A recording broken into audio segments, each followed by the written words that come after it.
اور تمام انسان مل کر تمہیں کوئی نفع پہنچانا چاہیں نہیں پہنچا سکتے مگر وہ شے جو اللہ نے طے کر دی ہو۔ آپ پھر میں کہوں گا ذرا طاری کیجئے، اسے فرض کیجئے، اسے سوچئے۔ اگر اس حدیث پر ہمارا دل ٹھکا ہوا ہو تو کسی سے ڈر ہوگا؟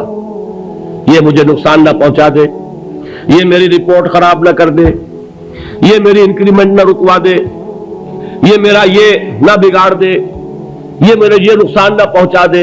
اس کا ڈر، اس کا ڈر، اس کا خوف، اس کی خوشامد، اس کے لیے جا کر طرح طرح سے اپنی عزت نفس کو ذلیل کروانا اس کے سامنے، یہ سب کچھ کیوں کرتا ہے انسان؟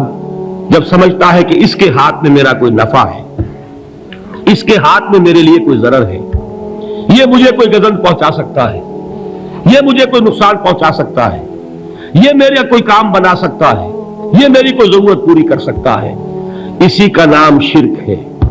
جہاں آپ نے یہ سمجھا کہ غیر اللہ کے اندر کوئی طاقت موجود ہے وہی شرک ہے۔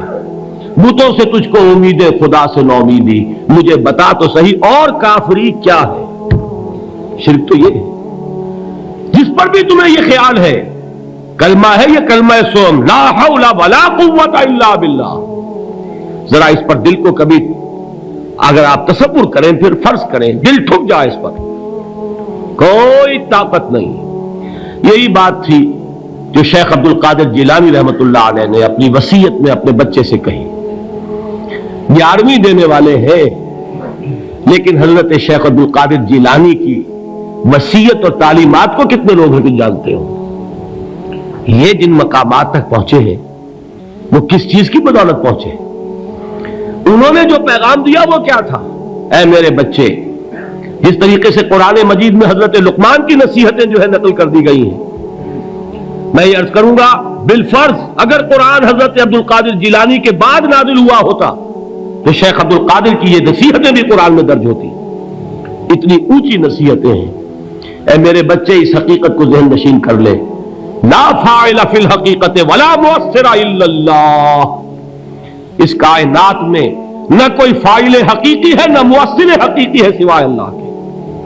کسی شے میں کوئی تاثیر نہیں اگر اللہ نہ چاہے، آگ جلا نہیں سکتی اگر اللہ نہ چاہے، پانی ڈبو نہیں سکتا اگر اللہ نہ چاہے، زہر ہلاک نہیں کر سکتا اگر اللہ نہ چاہے، کوئی چیز فائدہ نہیں پہنچا سکتی اگر اللہ نہ چاہے۔ تو در در پہ کیوں سر جھکاتے ہو؟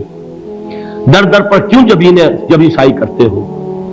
سب کے سامنے کیوں ہاتھ پھیلاتے ہو؟ ایک اللہ سے مانگو، ایک اللہ کے سامنے جبین پر اپنی جبین رکھو۔ لا فاعل فی الحقیقت ولا مؤثر الا اللہ۔ نظر آتا ہے ہمیں کہ پانی پیاس بجھا دیتا ہے، پیاس بجھانے کی صلاحیت پانی میں نہیں ہے، اللہ کے اذن سے۔ کھانا بھوک مٹا دیتا ہے، بھوک مٹانے کی صلاحیت کھانے میں نہیں ہے، اذن رب میں ہے۔ دیکھیے یہی یقین تھا حضرت موسیٰ علیہ السلام کا واقعہ یاد کیجئے۔ سامنے سمندر آ گیا ہے، قوم دیکھتی ہے پیچھے کہ گرد و غبار کا طوفان ہے، معلوم ہوا کہ فرعون اپنے لشکر سمیت آ گیا ہے۔ لشکر جب چلتا تھا تیز رفتاری کے ساتھ تو گرد و غبار کا جو طوفان اٹھتا تھا اس کا تصور کیجیے، اور لمحہ بلمحہ وہ قریب آ رہا ہے۔ پوری قوم نے کیا کہا؟ اے موسیٰ انا لمدرکون، اے موسیٰ ہم کو پکڑے گئے۔ قرآن مجید میں تو یہاں وہ باتیں نہیں لکھی ہیں، لیکن تورات میں یہ درج ہے کہ بنی اسرائیل جھگڑنے لگے، دست و گریبان ہو گئے موسیٰ کے ساتھ۔ موسیٰ ہمیں یہاں مروایا لا کر، اس سے تو ہم ہی بہتر تھے، وہاں کھانے کو ملتا تھا، زندگی تو تھی، بیگار ہم کر رہے تھے، موت تو نہیں تھی۔ اب جو کچھ ہوگا اس کا تصور کرو، جس طریقے سے ہمارے ٹکڑے اڑائے جائیں گے۔ تو لڑ رہے ہیں حضرت موسیٰ علیہ السلام سے، یہ تورات کی تفصیل ہے۔